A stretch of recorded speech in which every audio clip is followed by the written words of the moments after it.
Can I start? Yes, okay. Thank you very much to Reimagine Europe for hosting this event and inviting me to participate. It was very interesting to be listening to Mr. Professor Castells, because it was as if he is reading my speaking points or even my ideas. And he ended up by a very urgent call on the Commission. I will quote him. It's time to act. I fully agree, and we are showing that we are acting. Last week, we adopted the European Democracy Action Plan, which deals with the issue of disinformation, free and fair elections, and media freedom and pluralism. And next week, we adopt the Digital Services Act, which will set the rules for increased responsibility of the platforms and of the digital actors. Why? I agree that we have to act, and there are several very important reasons. Going online offers many exciting opportunities, and I am not the one who is blaming digital sphere and digital players for all the failures and uncertainty of these days. But at the same time, we have to see that the digital platforms and internet can be very well used for organizing humanitarian aid, but at the same time to be the start of some humanitarian crisis, including some violent and extremist actions. So we have to do two things for Europe to go digital in a safe and European way. We have to enhance the positive things and invest in digital transformation, which will not threaten the people, which will not exclude anyone in the society, but also we have to address by meaningful and feasible rules the risks which we see in digital revolution. In the European Democracy Action Plan, which I presented last week, and I will call it plan if you allow me not to use the long title. Focusing on three main things: on the elections from the perspective of how to make the political campaigning more transparent and more enabling the fair competition of ideas and real people, rather than the competition who can use the money to hire or to buy some dirty methods or some artificial intelligence to communicate the political ideas. Yeah, these are the threats of these days. So political campaigning, we will legislate next year.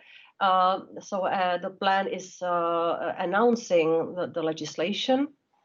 Then we are covering the field of how to minimize the impact of disinformation on the society in the way which the professor speaking before me proposed as well, without breaching or ruining the freedom of speech online.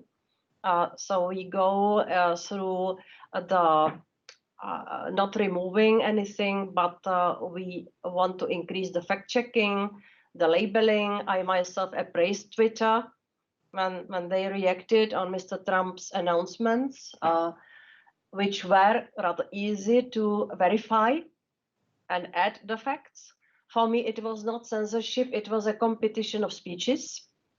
So this is the way we are proposing.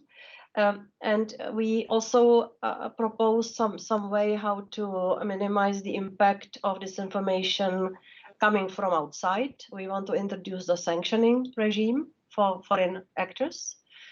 And we want to cut the disinformers of the money. So we want to demonetize the thing. Yeah. So when we see that the lying flies 7 times quicker and reaches more people willing to believe the conspiracy theories and sorry to say it, but the stupidities which I would never be able to accept. But people have a tendency to believe what they want to believe. And we do not want to patronize anyone. Let people believe what they want, but let's offer them maybe wider choice. That's why we want to add the facts. We want to deploy the work of professional journalists. We want to see more professionalism in delivering the news to people through digital means. That's why I'm very glad that the copyright directive will come into force next year, that the journalists will be paid for their work when their products are placed on internet. So we are consistent that we want to strengthen media to play their role also in fighting against disinformation. We plan to minimize the method. Here I am coming back to political advertising. We want to minimize the methods of micro-targeting and profiling. Because as a citizen, I want to make autonomous and free choice in elections, but in also many other things. If I don't have a clue what's happening to me when I enter the different systems on internet, that I am just now being influenced by political advertising without having a clue who is paying for that, who is behind the marketing. When I don't have a clue that my private data was used to micro-target me better, I think this is not a fair play with the citizens, with the voters. That's why we want to increase transparency so that the people know that they are objects of advertising. What we want to do on media and how to help them, our aim is twofold. We definitely have to strengthen the position of independent media and professional media as economic actors, economic players. The media already before COVID were under horrible financial distress. They were deprived of a lot of advertisers' money because the advertising has been shifted to online. 50% more or less of advertisers' money is now going to Google and Facebook. That's why I insist that the journalists should be paid. Some of the revenues should come back to where it belongs, to pay the journalists' work when they do the work, of course. And we are introducing several financial instruments to help the media to survive economically. Because when if we leave the media dying of the lack of money, we just make them too vulnerable and being easy targets for politicization and for pressures also based on the economic, with the economic aim. So we adopted last week the media plan, which introduces financial support from the European budget, which is also recommending the member states to open the state aid schemes to help the media to survive. And what I have in my plan, because it is twin plan with this media plan, is that we need to do much more to guarantee security of journalists. We will issue very soon next year the recommendation to the member states who have the monopoly to guarantee security of the citizens, and this obligation goes fully to the member states, to do more to protect the journalists, because we have horrible statistics about increasing number not only of digital harassment or online harassment, but also physical attacks. We have already 2 murdered journalists in Europe, Daphne Caruana Galizia and Jan Kuciak. Believe me, these were the most serious and most horrifying moments in my previous mandates.